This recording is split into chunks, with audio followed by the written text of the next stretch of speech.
ओम शांति।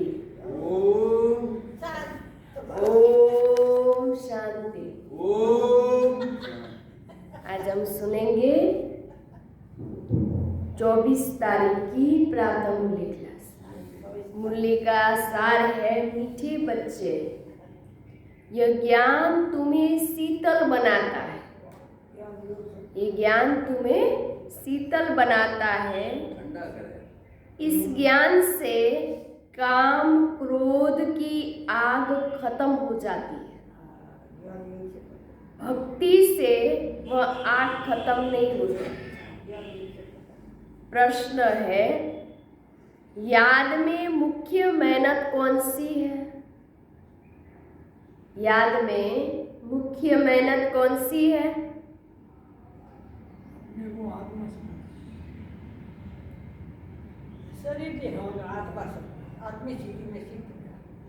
आत्मिक स्थिति में स्थित रहना।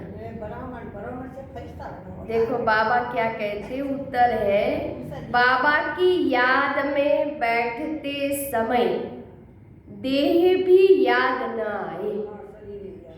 आत्म अभिमानी बन बाप को याद करो, यही मेहनत है। इसमें विघ्न पड़ता है क्योंकि आधा कल्प देह अभिमानी रहे हो। भक्ति माना ही देह की याद। ओम शांति। तुम बच्चे जानते हो, याद के लिए एकांत की बहुत जरूरत है। जितना तुम एकांत व शांत में बाबा की याद में रह सकते हो, उतना झुंड में नहीं रह सकते हो। स्कूल में भी बच्चे पढ़ते हैं तो एकांत में जाकर स्टडी करते हैं। इसमें भी एकांत चाहिए। घूमने जाते हो तो उसमें भी याद की यात्रा मुख्य है। पढ़ाई तो बिल्कुल सहज है क्योंकि आधा कल्प माया का राज्य आने से ही तुम देह अभिमानी बनते हो। पहला शत्रु है देह अभिमान। बाप को याद करने के बदले देह को याद कर लेते हैं। इसको देह का अहंकार कहा जाता है। यहाँ तो बच्चों को कहा जाता है आत्म अभिमानी बनो। इसमें ही मेहनत लगती है। अब भक्ति तो छूटी। भक्ति होती है शरीर के साथ। तीर्थों आदि पर शरीर को ले जाना पड़ता है। दर्शन करना है, यह करना है, शरीर को जाना पड़े। यहाँ तुमको यह चिंतन करना है कि हम आत्मा हैं। हमको परम पिता परमात्मा बाप को याद करना है। बस जितना याद करेंगे तो पाप कट जाएंगे। भक्ति मार्ग में तो कभी पाप कटते नहीं है। कोई बूढ़े आदि होते हैं तो अंदर में वह वहम होता है कि हम भक्ति नहीं करेंगे तो नुकसान होगा, नास्तिक बन जाएंगे। भक्ति की जैसे आग लगी हुई है और ज्ञान में है शीतलता। इसमें काम क्रोध की आग खत्म हो जाती है। ज्ञान में शीतलता है। भक्ति मार्ग में मनुष्य कितनी भावना रखते हैं, मेहनत करते हैं। समझो, बद्रीनाथ पर मूर्ति का साक्षात्कार हुआ, फिर क्या झट भावना बन जाती है। फिर बद्रीनाथ के सिवाय और कोई की याद बुद्धि में नहीं रहती। आगे तो पैदल जाते थे। बाबा कहते हैं, मैं अल्प काल के लिए मनोकामना पूरी कर देता हूँ, साक्षात्कार कराता हूँ, बाकी मैं इनसे मिलता नहीं हूँ। मेरे बिगर वर्षा थोड़ी मिलेगा।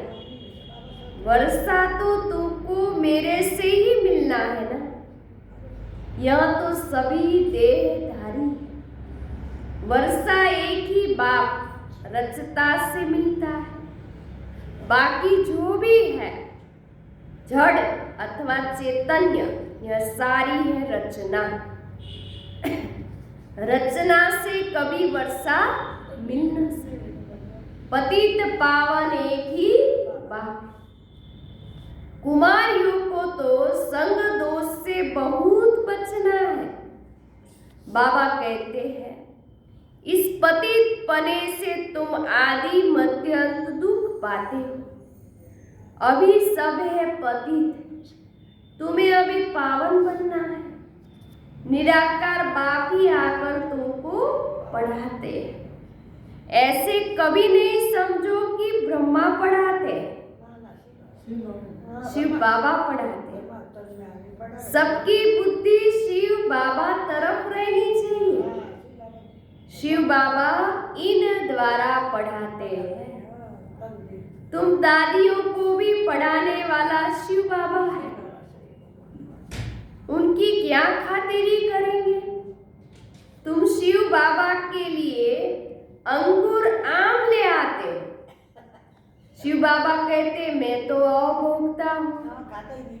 तुम बच्चों के लिए ही सब कुछ है।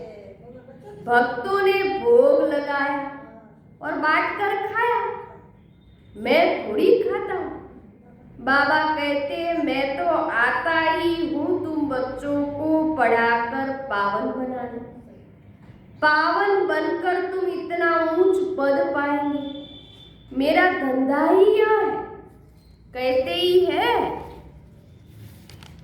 शिव भगवान वास, ब्रह्मा भगवान वास तो कहते नहीं है।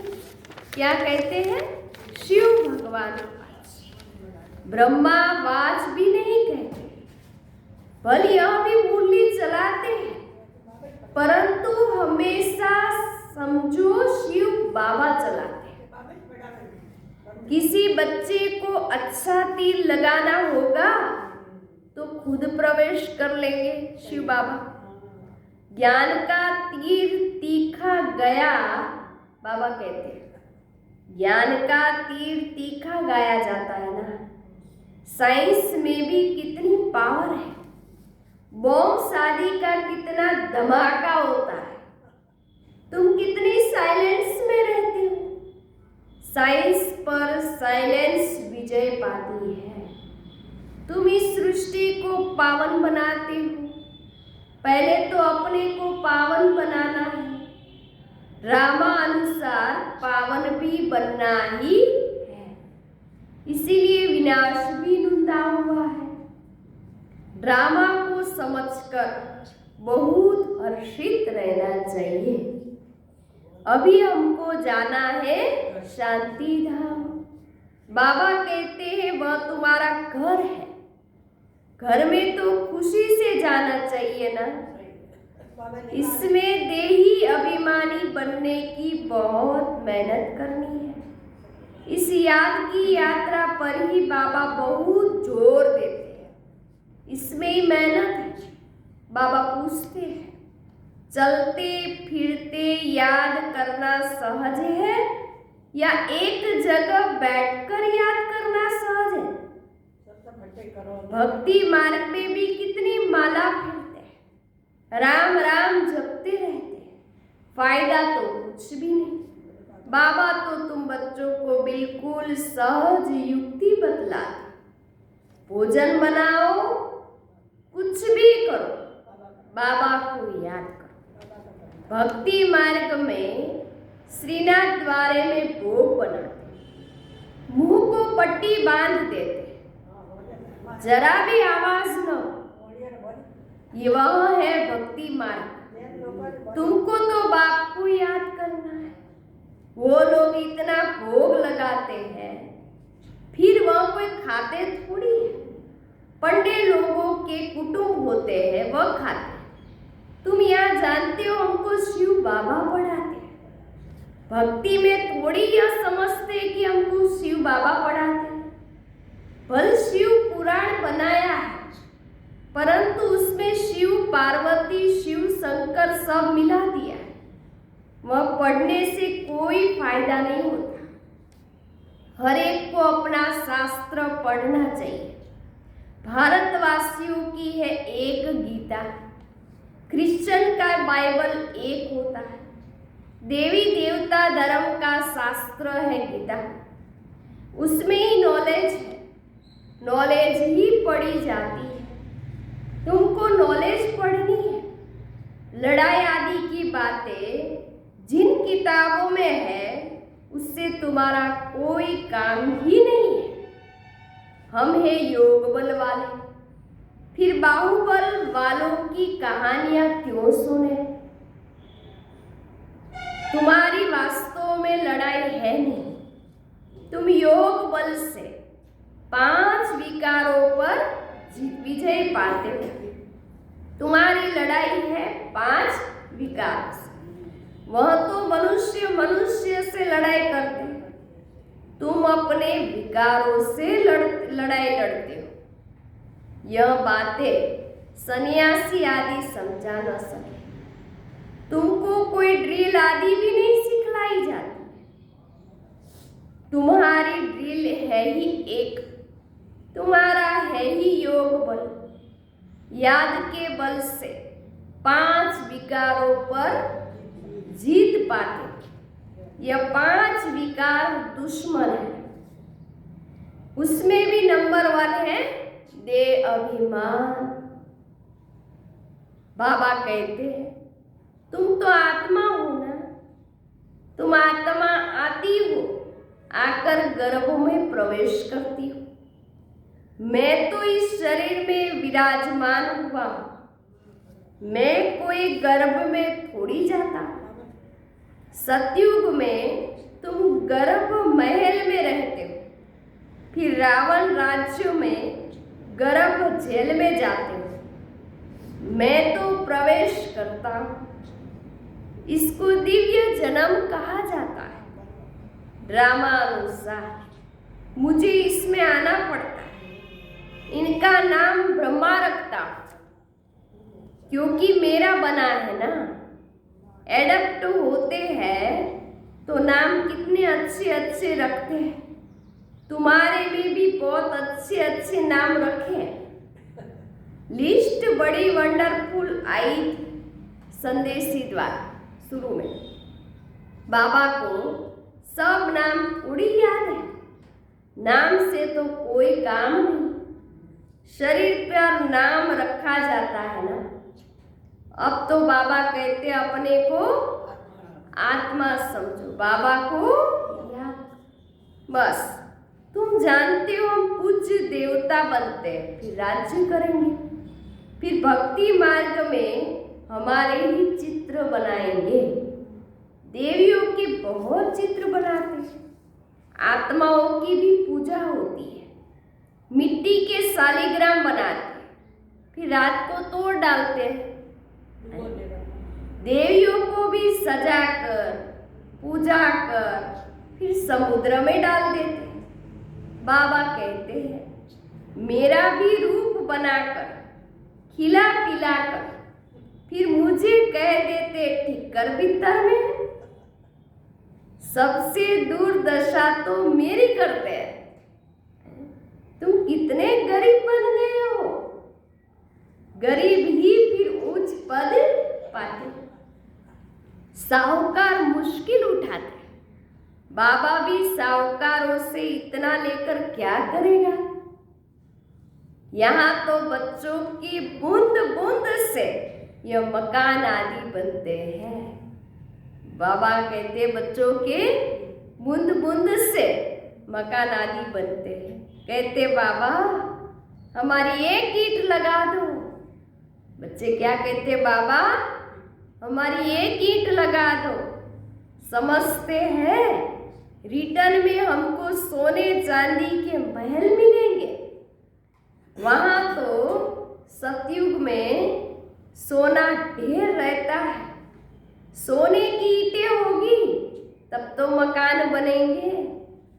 तो बाबा बहुत प्यार से कहते हैं मीठे मीठे बच्चों अब मुझे याद करो।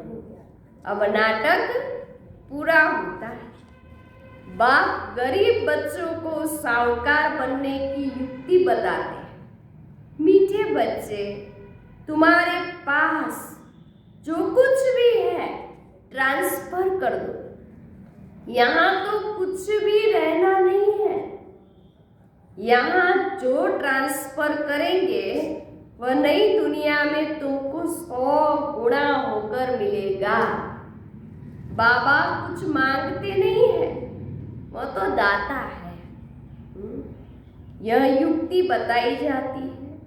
यहाँ तो सब मिट्टी में मिल जाना है। कुछ ट्रांसफर कर देंगे तो तुमको नई दुनिया में मिलेगा। इस पुरानी दुनिया के विनाश का समय यह कुछ भी काम में नहीं आएगा। इसीलिए बाबा कहते हैं घर घर में यूनिवर्सिटी कम हॉस्पिटल को, जिससे हेल्थ और वेल्थ मिलेगी। यही मुख्य है। अच्छा, मीठे मीठे सिकिलदे बच्चों प्रति माता पिता बाप दादा का याद प्यार और गुड मॉर्निंग।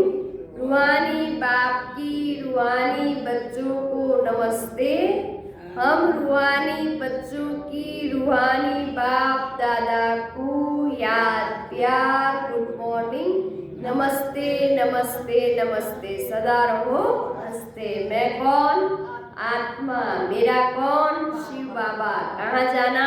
परम धाम। बाबा थैंक यू। बाबा शुक्रिया। मेरा बाबा मीठा बाबा, प्यारा बाबा, लाडला बाबा। वाह बाबा वाह। धन्यवाद बाबा। अब रात्रि क्लास 12/3/68। इस समय तुम गरीब साधारण माताएं पुरुषार्थ करके उच्च पद पा लेती हो। यज्ञ में मदद आदि भी माताएं बहुत करती है। पुरुष बहुत थोड़े हैं जो मददगार बनते हैं। माताओं को वारिस पने का नशा नहीं रहता। वह बीज बोती रहती है, अपना जीवन बनाती रहती है। तुम्हारा ज्ञान है यथार्थ, बाकी है भक्ति। रूहानी बाप ही आकर ज्ञान देते हैं। बाप को समझे तो बाप से वर्षा जरूर लेवे। तुमको बाप पुरुषार्थ कराते रहते हैं, समझाते रहते हैं। टाइम वेस्ट मत करो। बाबा जानते हैं कोई अच्छी पुरुषार्थी है, कोई मीडियम है, कोई थर्ड है। बाबा से पूछे तो बाबा झट बता दे तुम फर्स्ट हो या सेकंड हो या थर्ड हो। किसको ज्ञान नहीं देते हो तो थर्ड क्लास ठहरे।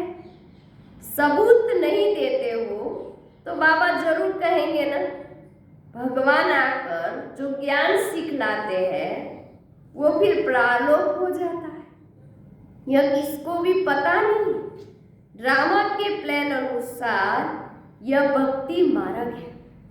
इससे कोई मुझे प्राप्त कर नहीं सकता। सतयुग में कोई जा नहीं सकता। अभी तुम बच्चे पुरुषार्थ कर रहे हो। कल्प पहले मिशन जितना जिसने पुरुषार्थ किया है उतना करते रहते हैं। बाबा समझ सकते हैं अपना कल्याण कौन कर रहे हैं।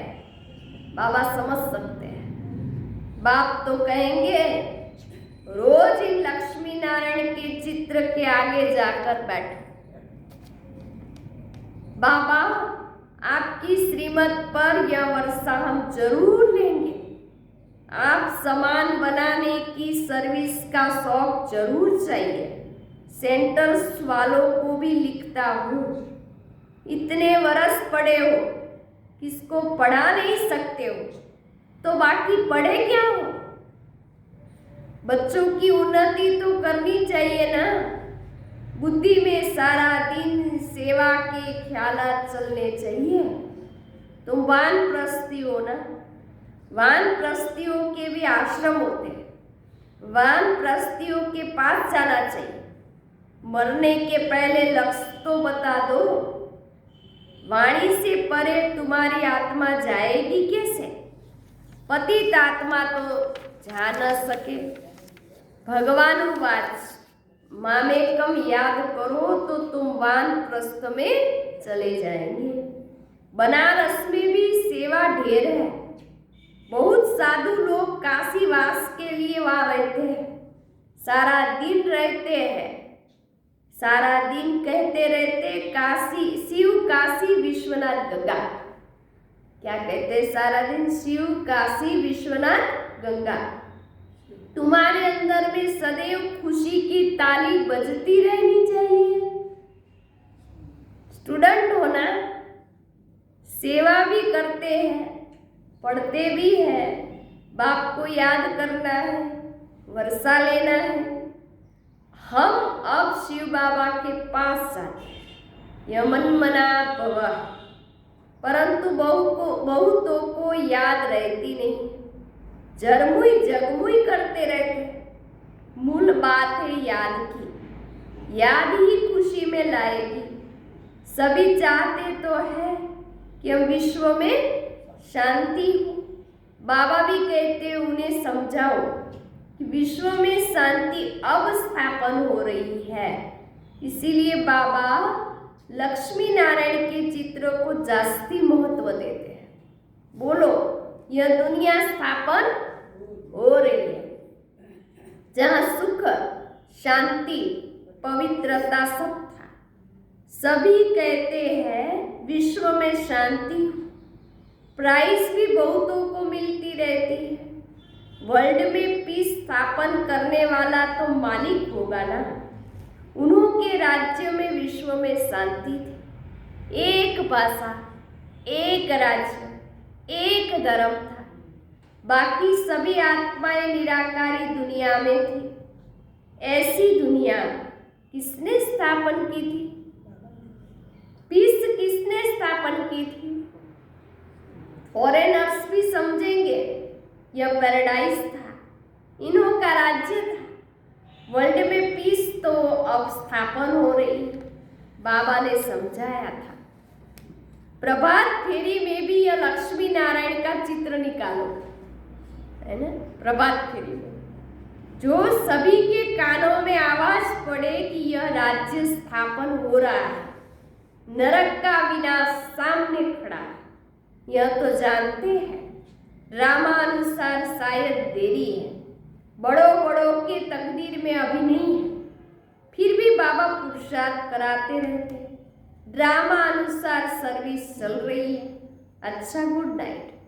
धारणा के लिए मुख्य पहली पॉइंट्स, संग दोष से अपनी बहुत संभाल करनी है।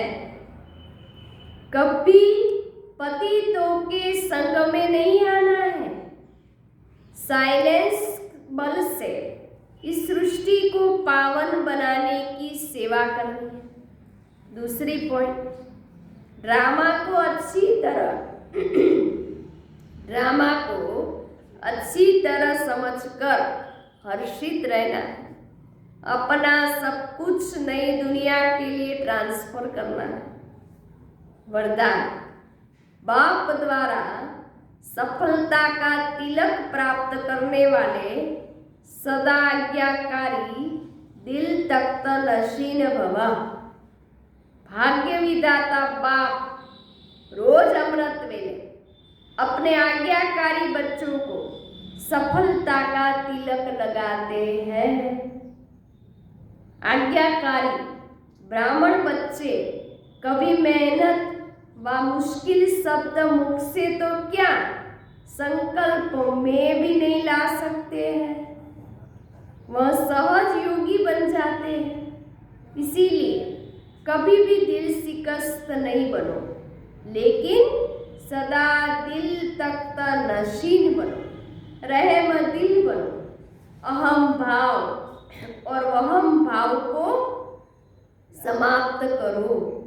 स्लोगन, विश्व परिवर्तन की डेट नहीं सोचो, विश्व परिवर्तन की डेट नहीं सोचो, स्वयं के परिवर्तन की घड़ी निश्चित करो। स्वयं के परिवर्तन की घड़ी निश्चित करो। अव्यक्त इशारा। सत्यता और सभ्यता रूपी कल्चर को अपनाओ। जो प्योरिटी की पर्सनालिटी से संपन्न रॉयल आत्माएं हैं, उन्हें सभ्यता की देवी कहा जाता है। उनमें क्रोध विकार की इनप्योरिटी भी नहीं हो सकती। क्रोध का सूक्ष्म रूप ईर्ष्या, द्वेष, घृणा भी अगर अंदर है तो वह भी अग्नि है, जो अंदर ही अंदर जलाती है। बाहर से लाल पीला नहीं होता, लेकिन काला होता है। तो अब इस कालेपन को समाप्त कर सच्चे और साफ बनो। ओम शांति।